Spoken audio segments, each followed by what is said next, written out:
Сәлем достар, бүгін біз жаяу жүгіруден артықшылығы қандай екен тақырыбына тоқталамыз.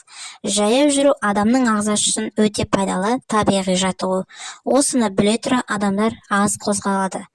Адамзат қозғалысына ерінетін сонша тіпті жаяу жүрмеу үшін түрлі амалдар ойлап тапты. Мысалы, эскалатор, жедел саты, автокөлік, тағы да басқалар құрылғылар адамның аз қозғалу үшін жасалған технологияның ғажайып санасы. Адам өмірін ұзартатын пайдалы жаттығулар міне осы жаяу жүру. Біз бұған жаяу жүрудің денсаулыққа пайдасы мен жүгірудің қандай артықшылығы бар екені туралы айтатын боламыз. Бірінші, жаяу жүру, баяу жүру. Екінші, жаяу жүру калорияны кетіретін тиімді тәсіл. Үшінші, жаяу жүру туралы ғалымдар не дейді? Және де келесі тақырып бізде жаяу жүрдің жүгіруден артықшылығы. Егер бір жерге асығып тұрсаңыз, жүгіру жаяу жүруден абзалдырақ. Бірақ екі жаттығу арасындағы айырмашылық тек жылдамдыққа ғана емес, жаяу жүру кезінде кем дегенде бір аяқ жерде болады. Ал жүгіру кезінде бір аяқ көбіне ауада қозғалады. Жылдамдықты соншалық жоғары болса, адамның аяғы соншалықты ауада көп қозғалады екен. Жоғары жылдамдықпен жүгіретін спортшылар 45% уақытын ауада өткізетін болады. Бірақ аспанға ұшқан зат гравитация бойынша жерге қайтып түсетін болады. Ал жаяу жүру кезінде адамның жарақат алуы 1-5%-ға ғана болады. Жүгіру кезінде жарақат алу 20-70% болатын болады. Баспалдақпен көтерілу пайдасы. Жаяу жүру жүрек қан тамырларының жұмысын қалыпқа түсуіне өте пайдалы. Екінші, денедегі барлық органдардың қимыл қозғалысқа түсінетіндіктен ішкі құрылысымызға өзінше бір массаж сияқты әсер етеді. Өкпеге пайдасы мол, тыныс алу жолдары кеңейген, ең басты таза ауамен демаласыз. Төртінші, адам терісінің жақсартатын әсері мол. Өйткені ауада адам терісі оттегімен толығып, токсиндерден тазартатын болады. Аптасына 5 рет жарты сағаттан жаяу жүру өмірін 2 жылға ұзартатын болады. Қалаға адамдардың онсыз да көлігі жоқ болса, көп жаяу жүреді. Сондықтан да жаяу жүру, жаяу келу, балабақшаға, мектепке тағы да басқалар, азық-түлік тағы да басқа да. Мұндай жағдайларда адам шаршап шалдығып, энергиясын жоғалтып қалуы мүмкін. Сондықтан жаяу жүрудің өзін адам шаршамай арнайы жаттығу ретінде қарастырылған абзал. Алтыншы, жалпы адамдардың айтуынша бойынша түрлі массаж кабинеттері мен тренажер залдары барғанмен гөрі жаяу жүру әлде қайда пайдалы. Бәрінен де кешкі астан кейін таза ауада серуенде өте пайдалы. Бір қынжылары осының бәрін жаяу жүрудің пайдасын білеміз, бірақ іс жүзінде осындайды орындай бермейміз. Жаяу жүрудің адамның өмірін ұзартатын, жүрек ауруларын азайтатын қасиеттерінен бөлек, мынандай тағы да адамның пайдасы бар. Ақыл-есі кем болу, қантиет, депрессия, семіздік, буын аурулары, жүректің аурулары тағы да басқа да аурулардың алдын алатын болады. Жалпы бастаулықпен көтеру пайдасы да бар. Жаяу жүру әлде генетика ма? Жаяу жүру бойынша зерттеулер кезінде мынадай сұрақ туған. Жаяу жүру денсаулыққа айтарлықтай пайда әкеле ме? Әлде дені сау адамдардың жаяу жүруге бейілі ма деп сұрақтар қойылатын болған.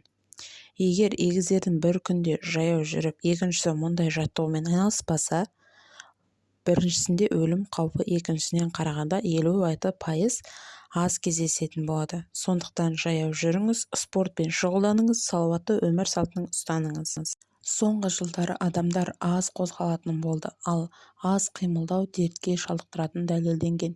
Ресей деректер бойынша әлемде аз қозғалудың салдарынан зардап шегетін саны жылдан жылға артқан. Сонымен қатар адамдардың арасында қозғалыссыз жұмыс істеуі тағы да көбейіп, дерттің өршуіне әкеліп соғатын болады. Жалпы медицина саласында адамдардың күнделікті жеткілікті мөлшерде қозғалыстың болуы адам ағзасына кері әсерін тигізіп, ағзаны қартаюға әкеледі дейді. Бұл дегеніміз адамның өмір жасы да біршама қысқарады деген сөз. Сондай-ақ осындай кезде көп кездесетін жүрек қан тамырларының аурулары, аз қозғалыстың салдары, ең өкініштісі қозғала қоймайтын адамдардың дені семіздікке әкеліп келеді. Нәтижесінде ағзаның қызметі нашарлап, барлық жүйкенің жұмысы тежеледі. Сондықтан қандай да болсын дерттің алдын алу үшін адамдар неғұрлым жаяу жүрудің пайдасын білгені жөн. Себебі жаяу жүру нағыз табиғи жаттығу, адам өмірін ұзартып, таптырмас ем болып келеді. Күнделікті адам кеміне 30 минут жаяу жүрсе, денсаулыққа пайдасы екенін сезінеді. Әсіресе артық салмақтан арылға келетін жаяу жүрудің дағдысын айландыруы керек. Ең басты жаяу жүру арқылы артық калориядан арылу тиімді.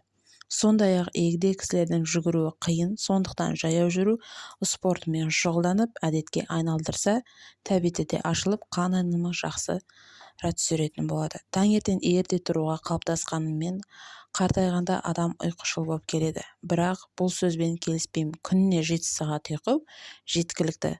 Қалған уақытта таза ауада жүргенді ұнататын болады. Сол сияқты ғалымдар жаяу жүрудің орасан зор пайдасы туралы мыңдаған жыл бұрын дәлелденген. Жаяу жүру адам үшін ең бірінші медициналық көмек деп, екіншісі оның негізінде жаяу жүрудің бірнеше артықшылығы бар деп анықтаған болатын. Бірінші зерттеулерге көрсеткендей, күнделікті жаяу жүру бір ғана жүрек қан тамыры ауруын 31%-ға азайтады. Екінші, көп қозғалмайтын адамдарға қарағанда жаяу жүретін адамдардың өмірі 32% артқан. Мәселен, күнделікті сіз 2 шақырым жаяу жүретін болсаңыз, өміріңіз 22%-ға ұзартатыны дәлелденген. Үшіншіден, жүргізілген тәжірибе қорытындысында науқас адамның өзіне апта сайын 3 реттен 30 минуттан жаяу жүру жүрек ауруларын туындайтын өлім 26%-ға, басқа аурулардан келетін өлім 20%-ға азайтылған. Жаяу жүру тек қана адамның өмірін ұзартумен жүрек қан ауруларын азайту қасиетіне ие болып келеді. Жаяу жүру өзіңіздің бір қалыпты ұстаудың қарапайым жолы.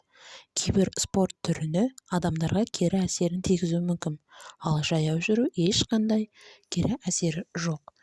Және айта кеткендей, достар, салмағымызды бір қалыпқа ұстауға көмектеседі, және де қанымыздағы қант мөлшерін азайтуға реттейді, көңіл күйімізді көтереді, есте сақтау қабілеттілігін арттырады. Және жаяу жүру тегін әрі пайдалы. Жаяу жүру үшін, яғни жүгіру үшін тек ыңғайлы аяқ киім болса және ынта болса болды.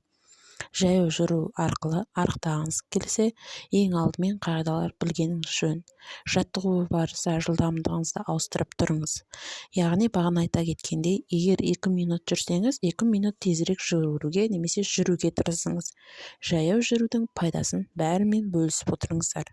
Спорттың кез келген түрінде ең қиыны бұл бастау. Бойыңызды, ерік-жігеріңізді жинап бастау қажет дейді.